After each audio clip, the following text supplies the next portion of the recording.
Good afternoon all of you.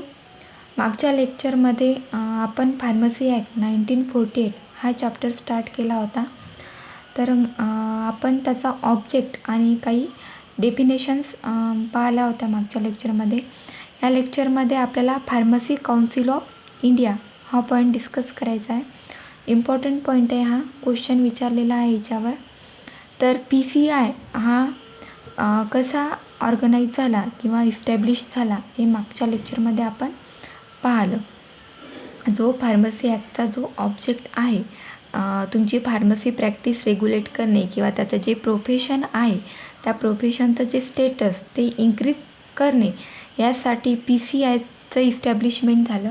तर या PCIचं constitution, त्यामध्ये कोणकोणचे मेंबर्स इन्क्लूड होतात किंवा ते मेंबर्स कोण इन्क्लूड करतं हे आपल्याला डिस्कस करायचं आहे. त्याचबरोबर त्या PCIचे फंक्शन्स देखील आपल्याला याच लेक्चरमध्ये डिस्कस करायचे.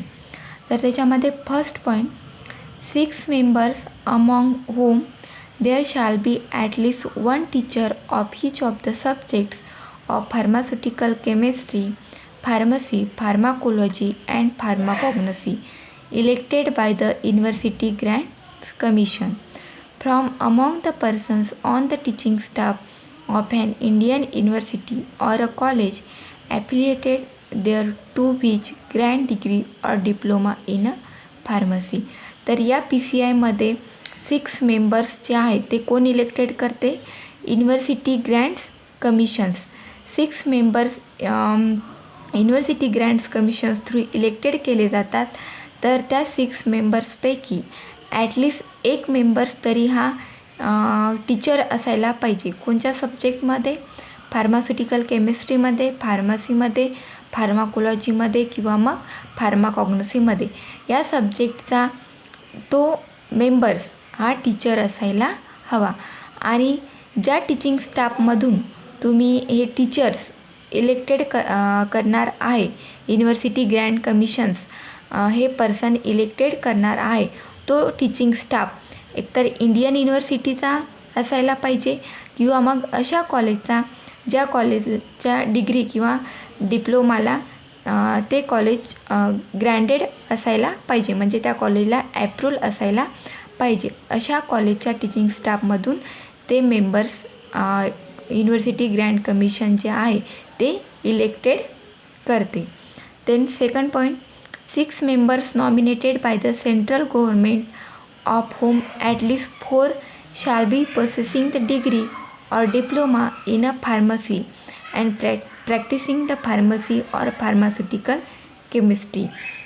त्यानंतर सेंट्रल गव्हर्नमेंट परत 6 मेंबर्स नॉमिनेट करतो PCIमध्ये. त्या 6 मेंबरपैकी ॲटलिस्ट 4 मेंबर्स जे आहेत ते 4 मेंबर्स डिग्री किंवा डिप्लोमा होल्डर असायला हवेत. त्याचबरोबर त्यांनी फार्मसीची किंवा फार्मास्युटिकल केमिस्ट्रीची ते प्रॅक्टिस करायला पाहिजेत. Then next point, 1 member elected by the members of Medical Council of India amongst themselves. त्याचबरोबर जे मेडिकल काउन्सिल ऑफ इंडिया आहे ते मेडिकल काउन्सिल ऑफ इंडिया देखील त्यांच्यापैकीच एक मेंबर्स हा इलेक्टेड करतो. Then a representative of the UGC and representative of the All India Council for a Technical Education. त्यानंतर UGC means university grant commission. आपण definition बघितली कॉलेजची. तर युनिव्हर्सिटी ग्रँट कमिशनचा एक रिप्रेझेंटेटिव्ह, त्याचबरोबर ऑल इंडिया काउन्सिलचा एक रिप्रेझेंटेटिव्ह, असे 2 रिप्रेझेंटेटिव्ह इलेक्टेड केल्या जातात. कशासाठी? तर टेक्निकल एज्युकेशनसाठी. Then 1 member from each state elected by the members of each state council amongst themselves shall be a registered pharmacist. त्यानंतर ईच स्टेट मीन्स प्रत्येक स्टेटमधला एक मेंबर्स हा इलेक्टेड केला जातो. तो कोण करतो? तर त्या स्टेट काउन्सिलमधलेच मेंबर्स, त्यांच्यापैकीच एक मेंबर हा ते PCIमध्ये इलेक्टेड करतात. Then 1 member from each state nominated by the state government shall be a registered pharmacist. त्यानंतर जो स्टेट गव्हर्मेंट आहे तो देखील प्रत्येक स्टेटमधून एक मेंबर हा नॉमिनेट करतो आणि तो जो मेंबर नॉमिनेट करतो तो कसा असायला पाहिजे, registered pharmacist. Then last point, following are the ex officio members. त्यानंतर काही एक्स ऑफिसिओ मेंबर्स देखील असतात. त्याच्यामध्ये पहिला आहे director general of the health सर्व्हिसेसचा डायरेक्टर, त्यानंतर ड्रग कंट्रोलर ऑफ इंडिया, त्यानंतर director of the central drug laboratory. असे 3 members as a ex officio members म्हणून PCIमध्ये इन्क्लूड असतात.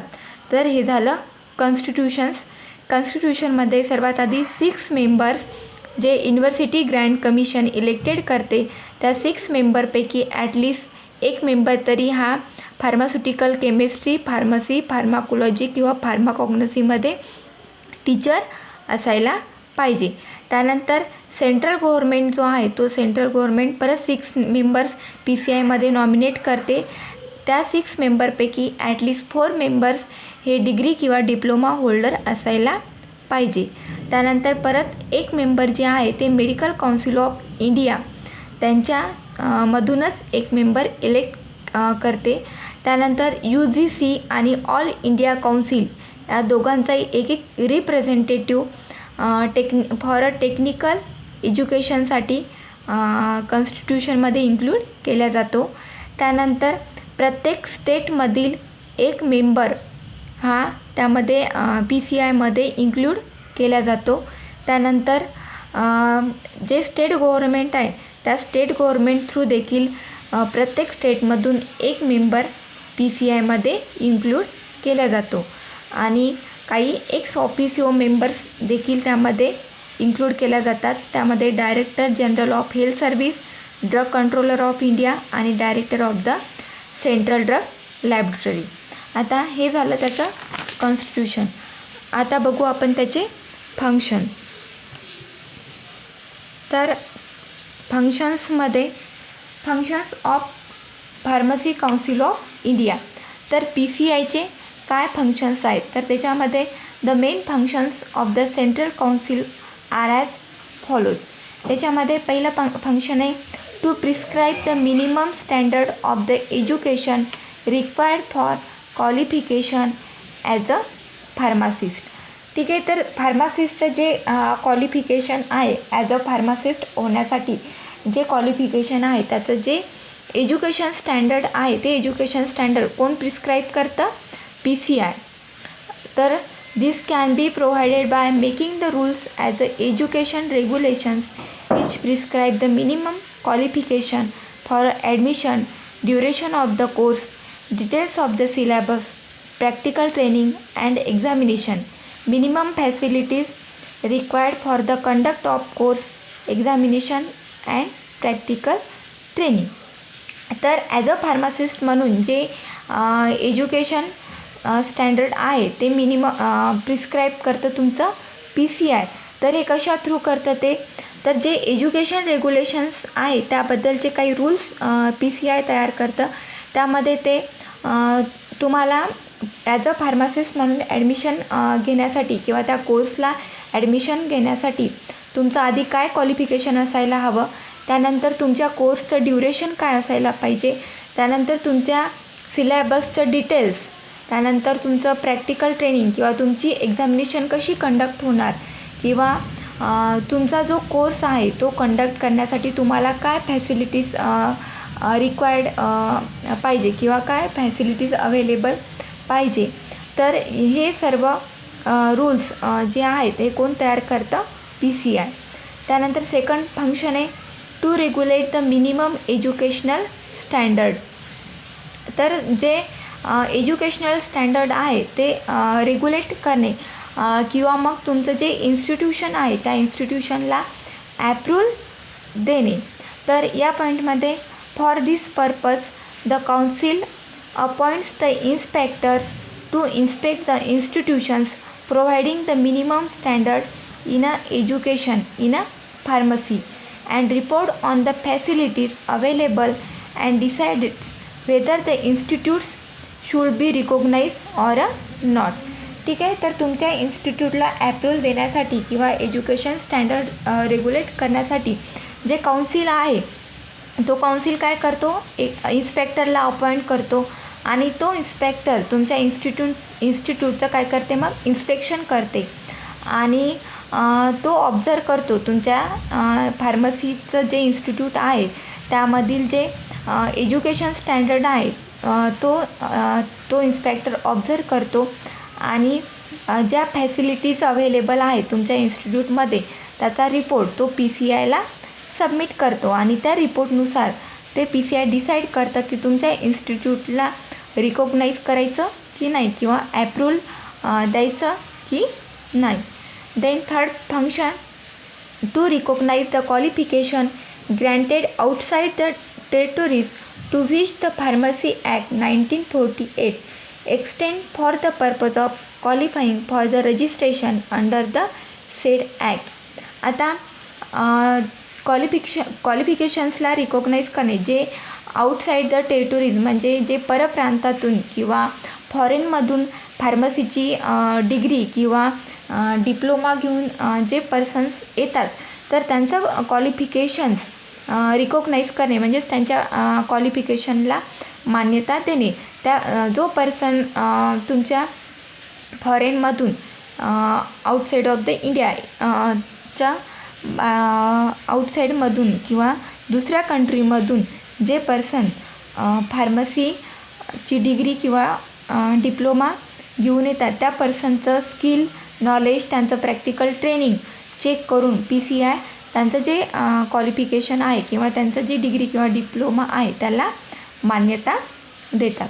Then to compile and maintain a central register for a pharmacist containing the names of all persons for the time being entered in the state register. त्यानंतर परत PCIला काय एक central register देखील maintain करावं लागतं. तर त्या सेंट्रल रजिस्टरमध्ये काय असतं, फार्मासिस्टचं नाव, name of all pharmacist all persons for the time being enter in the state register. ज्या पर्सनचं नाव तुमच्या प्रत्येक स्टेट रजिस्टरमध्ये इन्क्लूड केलेलं असतं, ज्या प्रत्येक स्टेट रजिस्टरमध्ये त्या फार्मासिस्टला जो रजिस्ट्रेशन नंबर दिलेला असतो त्यांची जी डिटेल्स प्रत्येक स्टेट रजिस्टरमध्ये असं त्या स्टेट रजिस्टरवरून त्या PCIला एक सेंट्रल रजिस्टर देखील मेंटेन करावं लागतं. Then any other functions that may be assigned to the central council in the furtherance of the objective of the pharmacy act 1948. तर अशा प्रकारे कोणत्याही प्रकारचं जे फंक्शन्स सेंट्रल काउन्सिलकडे असाईन म्हणजे त्यांना देण्यात येतं कशासाठी, जर तुमचा जो फार्मसी ॲक्टचा जो ऑब्जेक्ट आहे तो ऑब्जेक्ट अचीव करण्यासाठी. तर हे झाले तुमचे PCIचे फंक्शन. सर्वात आधी PCIचं मेन फंक्शन्स किंवा पहिलं फंक्शन्स आहे ॲज अ फार्मासिस्टचं जे क्वालिफिकेशन आहे ते प्रिस्क्राईब करणे. त्यानंतर तुमच्या इन्स्टिट्यूटला ॲप्रूव्हल द्यायचं की नाही द्यायचं किंवा जे एज्युकेशन स्टँडर्ड आहे ते रेग्युलेट करणे. त्यानंतर जे आउटसाईड टेरिटोरीजचं जे फार्मसी एज्युकेशन आहे ते रिकॉग्नाइज करणे. त्यानंतर सेंट्रल रजिस्टर मेंटेन करणे. तर हे सर्व फंक्शन्स PCIला फॉलो करावं लागतात. तर इथे आपलं चॅप्टर किंवा इथे आपलं डिस्कशन आपण थांबवू. थँक्यू.